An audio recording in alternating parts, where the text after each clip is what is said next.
Hey guys, welcome to the Prod Squad. Please leave a like, subscribe, and comment what you thought of today's video.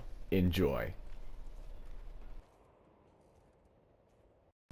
Hey Prod Squad, I'm back with another video, and today is going to be some Ruins gameplay on free-for-all. I did absolutely amazing, and that's not the point of the video. Today's video is going to be my first episode in this new series I'm making called Game Mode Guide. So basically this series is going to be me talking about a specific game mode and telling you guys how to do it properly, my way of getting around the game mode and enjoying it and doing good. And yeah, I'm going to be trying to do these for all the game modes I possibly can. I don't really enjoy all the game modes, or I don't have good tips for all the game modes, but the game modes I feel like I'm comfortable with, I will tell you guys how I can succeed in them sometimes, or how I can do good in them sometimes and win.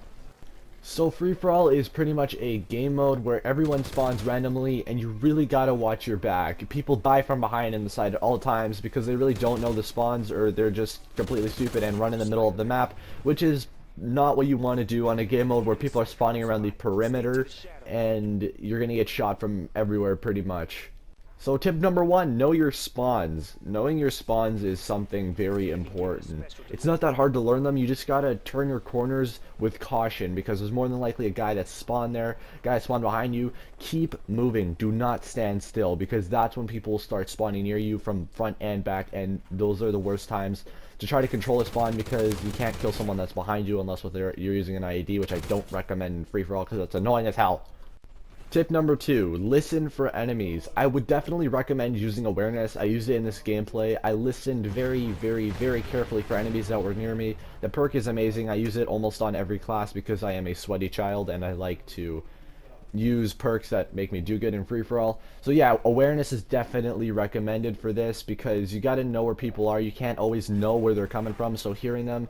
I'm sorry if you don't have a headset, but you should probably get one if you're playing Call of Duty, because if you do not have a headset, you're gonna have a hard time winning a gunfight when the guy's probably using awareness and dead silence and he knows where you are exactly. Tip number three, use a gun that's very long range but that can handle close quarters.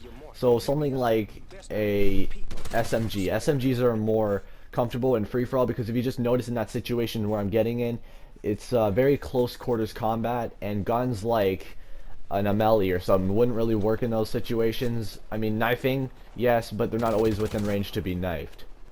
So if you guys didn't notice, free-for-all is pretty much my favorite game type.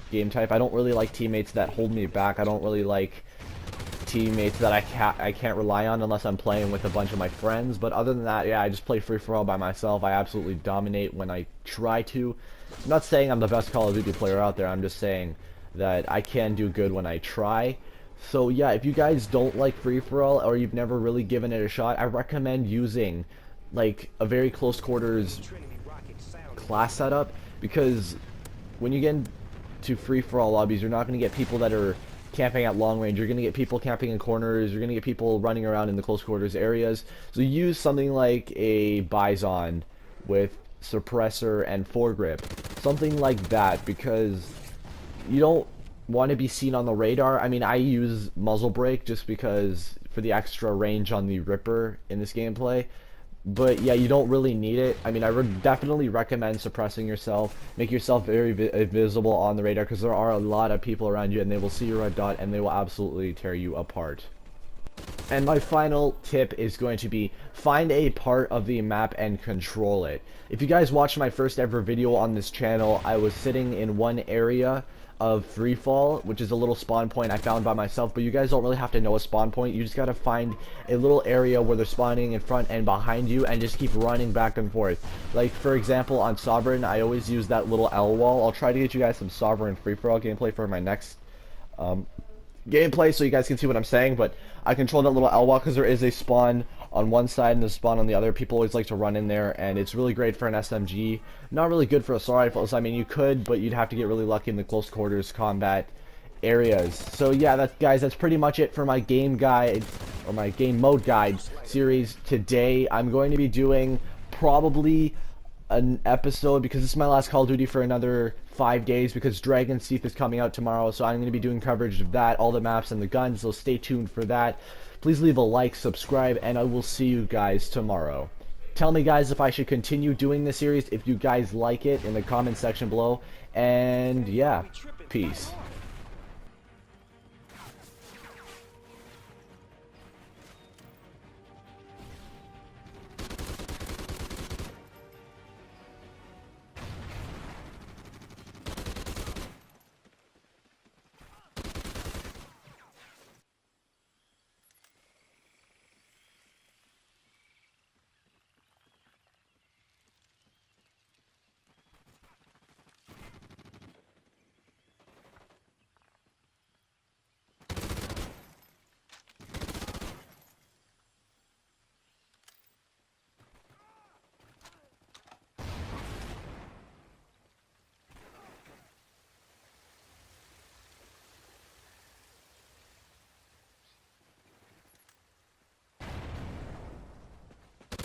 Sleight of hand.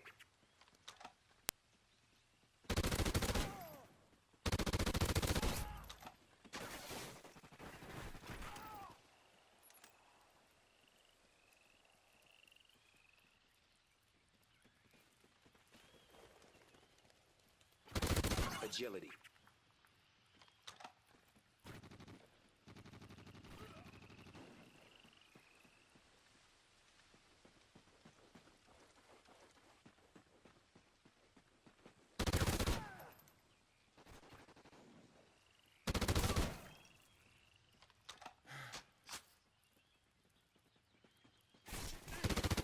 Steady aim.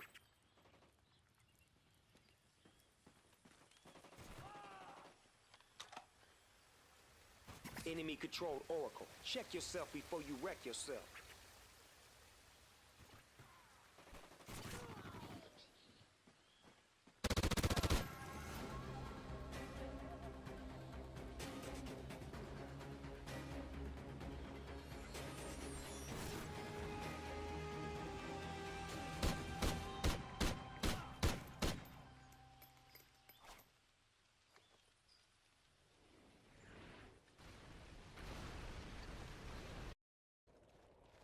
I hope you guys enjoyed that gameplay. I'm going to be doing Battlefield Dragon's Teeth, and I will see you guys in Call of Duty soon.